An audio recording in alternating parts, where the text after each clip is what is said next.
Now, in a world where intelligence has become very cheap, abundant, you can solve anything.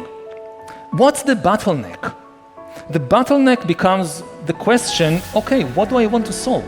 And you have all these fairy tales. In almost every human culture has these fairy tales of, say, a genie pops out of some lamp and tells you have 3 wishes. But think very carefully, what are you going to ask? In almost all the fairy tales, it goes wrong. People ask for the wrong thing. The definition of AI, because a lot of people call it a tool, but you argue that it's absolutely an agent. Yes. And in fact, you say it's a knife that can decide by itself whether to cut salad or commit murder. And this is essentially an agent. The difference between tool and agent, a tool is something that cannot make decisions by itself. We have to decide what to do with it and cannot invent new ideas by itself. I mean, if it's not an agent, then it's not an AI, and all the hundreds of billions of dollars that are being poured into its development will be wasted. Because the expectations, what people expect this technology to do, the reasons they invest hundreds of billions of dollars is because they think it will be an agent, not a tool. You listen to the narrative coming out of places like Silicon Valley, and there is an inherent contradiction in the narrative. They tell us, we will create a God, and it will be our slave. And this doesn't make sense. If it is a God, it cannot remain a slave. And if it is a slave, it means it has no godlike abilities. More and more people develop intimate relationships with AIs, especially young people. Many of them now say, my best friend in the world is an AI. I tell my AI friend things I don't tell my parents, I don't tell my older brothers, I don't tell my teachers, I tell my AI friend. And you already have people with AI boyfriends and girlfriends. And the big question is, what is behind it? We know that the AIs are becoming very good in creating the impression that they feel. They use language to do that. An AI can today tell you, I love you. And if you ask the AI, explain to me, how do you feel when you're in love? I don't think that you really love me. I think you just say the words. So convince me. Describe to me how love really feels like. For the AI, it's going to be a very easy task, because the AI has read maybe all the love poems ever written and remembers them, has read all the plays of Shakespeare and all the Hollywood comedies and all the psychology books, and it can describe love better, maybe in 5 or 10 years, than any human poet or psychologist. But is there anything behind the words? We don't know. Again, this goes back to the beginning of our conversation when I said AI might be language, not machine that masters language. It might be language itself, liberating itself from any material substrate.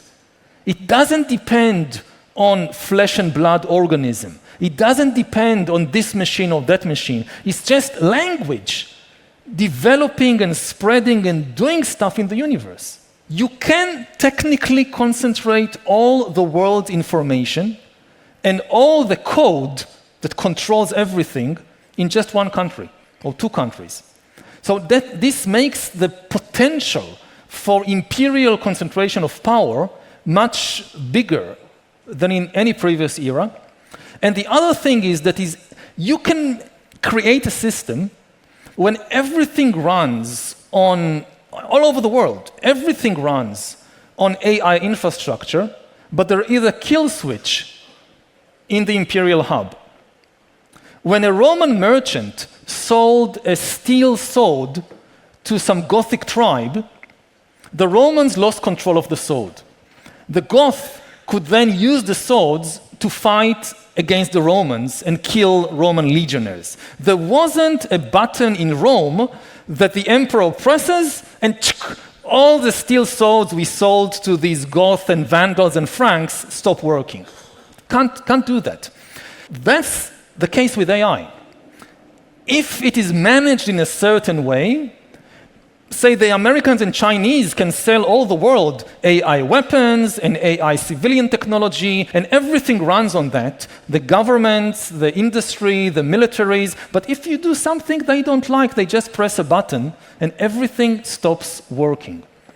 And we were given some foretaste of that, for instance, in the war in Ukraine, that weapon systems that were based on Starlink, and there were certain incidents that when Elon Musk just pressed a button and the Ukrainian drones stopped working.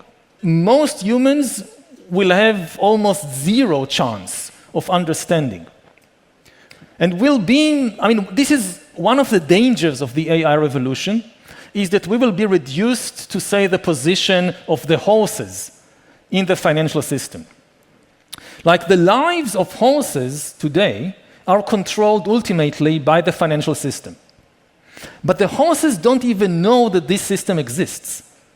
Like they look around and they say, we see trees, we see dogs, we see cows, we see humans, we see houses. We don't see any financial system.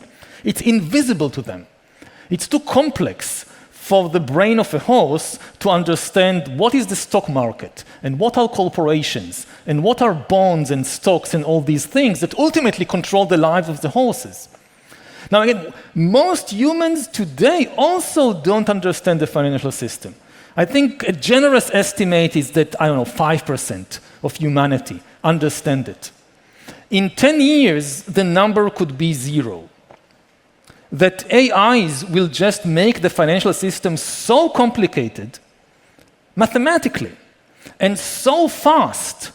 Again, think about bankers that never sleep. Think about investors that never go on vacation. They don't have family. All their lives is just running the financial system. And we can be very, very soon, in our lifetimes, in this situation that this just becomes too complicated for the human brain to process, and there is not a single human being on Earth that still understands finance. Now, in a world where intelligence has become very cheap, abundant, you can solve anything. What's the bottleneck? The bottleneck becomes the question, okay, what do I want to solve? I can have anything I want. What do I want? And you have all these fairy tales. In almost every human culture has these fairy tales of, say, a genie pops out of some lamp and tells you have 3 wishes. But think very carefully, what are you going to ask? In almost all the fairy tales, it goes wrong. People ask for the wrong thing. This is the difference between intelligence and wisdom. Intelligence is the genie. The genie will do anything. All your dreams will come true, but you need wisdom to choose the dreams. You need the wisdom to know, what do I really need to solve? And I hope that humanity will rise up to that challenge. That, okay, we'll have these, hopefully they will not get out of our control. We'll design it in a right way. We are not doing it right now. If a good statistic to remember is the companies that produce AI, that design these AIs, what percentage of their budget in terms of money and employees is invested in safety, making sure the AIs are safe, versus what is invested in making sure the AI is faster, more powerful, more sophisticated? At the present moment, it's about 100 to 1. 100 to 1. For every $100 million they spend on making the AI more powerful, they spend only $1 million making sure it's safe.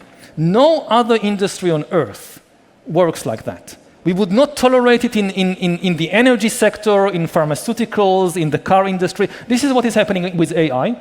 Hopefully, we'll change that and will produce safe intelligence, and also work on our own wisdom so that we know what goals to set and what desires to pursue.